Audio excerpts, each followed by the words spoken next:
What's going on, everybody? GemMint back again with another statue unboxing and review.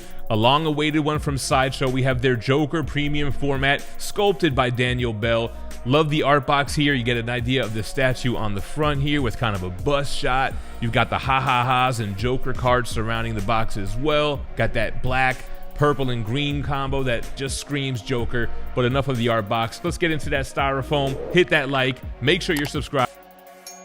All right, a nice box here with some straps, no tape on this one, and just one layer. We have all the pieces wrapped in plastic, and we got a couple things going on: the base, the body, some arms, the portrait. Let's start with these small little batarangs. So sharp little pointy batarangs that'll go inside of the base. They all look the same. And then you have 4 small pieces that key in to surrounding parts of the base. So the classic mechanical teeth, you've got some levers, and they're all color coded as well. So you can see you'll have a green key, a yellow one, and you'll be able to key them into the base pretty easily. Good texturing on them as well. All right, then we have another piece of the base, the clown hat. No big deal, just a small accent to that big clown head that the Joker will be standing in. Then we've got the right arm crowbar hand, so a lot of detail. First of all, the blood splatter on the crowbar. Love the purple paint, and you can see all the shadowing that they painted in as well, the dark purple to the light purple, and we'll see more of that later. Cards up his sleeve, bloody white glove. Very cool right arm. Then we have the left arm switch out. Again, look how dark that purple is. So that's going to really play into the shadowing on this piece. And then you have the white glove. You can see the blood on the tips and what looks like a ring. But of course, it's the hand gag, the buzzer. And it's actually pretty sharp too. Got the bloody fingertips on the glove. Very cool. You can see his skin beneath the glove. And then we have the torso. A lot of details in here. The sculpt looks great. The texturing, the paint applications, the dirt and the blood. You got the flower lapel. Moving down to the pants, a lot of great movement in the fabric. You got a bloody skinned knee. Then going down to the sculpted shoes with the crazy checkerboard yellow-green socks. You can see the soaked blood on that knee as well. Super realistic. And then moving along to the back, you can see the bottom of his jacket. That's made of a more flexible type of material. Want to be kind of careful with that.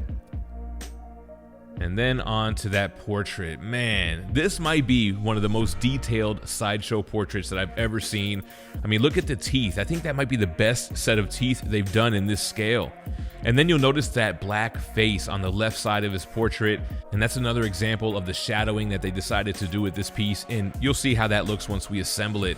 But I love like the red around his eyes. The iris looks crazy. And look at the makeup and the folds on his forehead. You can see his skin tone. Then the clown paint. The wild green hair looks great. All the little tendrils sculpted.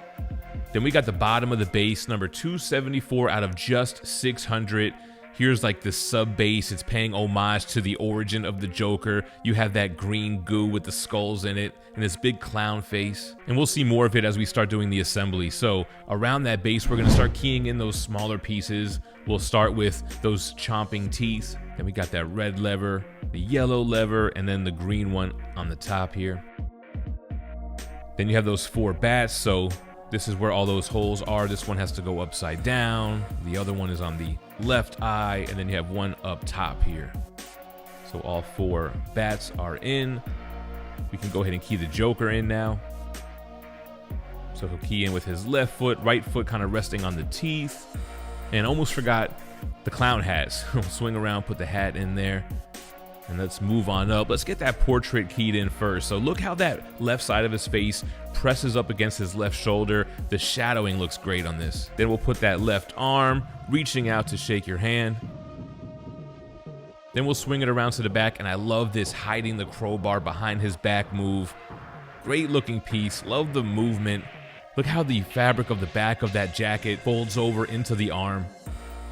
If you guys are into exclusive variant comic books, you got to check out THATSPIDERMANBOOTH.com. They have a monthly subscription box that gives you 5 comics each month, $100 worth of retail value for just $50. But in addition, you also get a variant that's exclusive to this box. And for July, we have an Essentia issue 18, an Alex Regal Akira homage, limited to just 600 copies. Head on over to THATSPIDERMANBOOTH.com so you can check out their subscription box today. All right, and here we go, the quarter scale Joker premium format, sculpted by Daniel Bell, designed by not only Daniel Bell, but Richard Long as well as Martine Canali. So you had a triple threat team on this one. Let's get the measurements really quick. The top of his head is the tallest part, so it stands just about 23 inches tall. The depth on this is about 11 and a half inches, and the width, I'm gonna give it about 12 and a half, almost 13 inches. Now, this was one of those Sideshow pieces that they announced a very low edition size. I made a video about it. I thought it was exciting.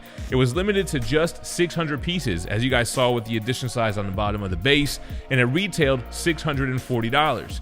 Well, as expected, it is currently waitlisted on Sideshow, meaning you can't just order it. You can jump on the wait list, and if somebody drops off or whatever, you may get an email with the opportunity to purchase it. So for right now, pretty much sold out. I think they did an excellent job on this. It's really a definitive Joker piece. You have the storytelling base riddled with Easter eggs and fine detail. It's like I said, almost a retelling of the origin of the Joker, how he became the sadistic clown that we know. Love that contorted body pose, that long, lanky, lean look that he has. And I 100% applaud Sideshow for trying new things with their pieces lately. They've been doing pieces with perspective bases, they've been playing with different types of paint applications and shadowing. Now, I have kind of heard mixed reviews from collectors on those shadowing and paint choices, but I like that they went out of their way to do something different. They could have just given us the completely white paint and gave you that bright comic book look, but they chose to take it to a darker place, giving it the shadowing, giving it the blood stains, which I'm kind of surprised passed the licensing from DC, but thankfully they did. The only one complaint that I have about this piece is I think it should be mirrored.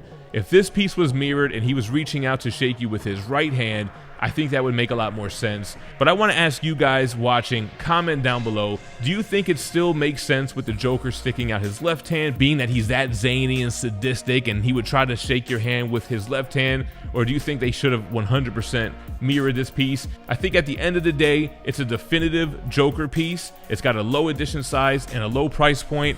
Overall, I think they did a great job with this one. But again, leave me your thoughts in the comments down below while I leave you with Joker spinning on the turntable.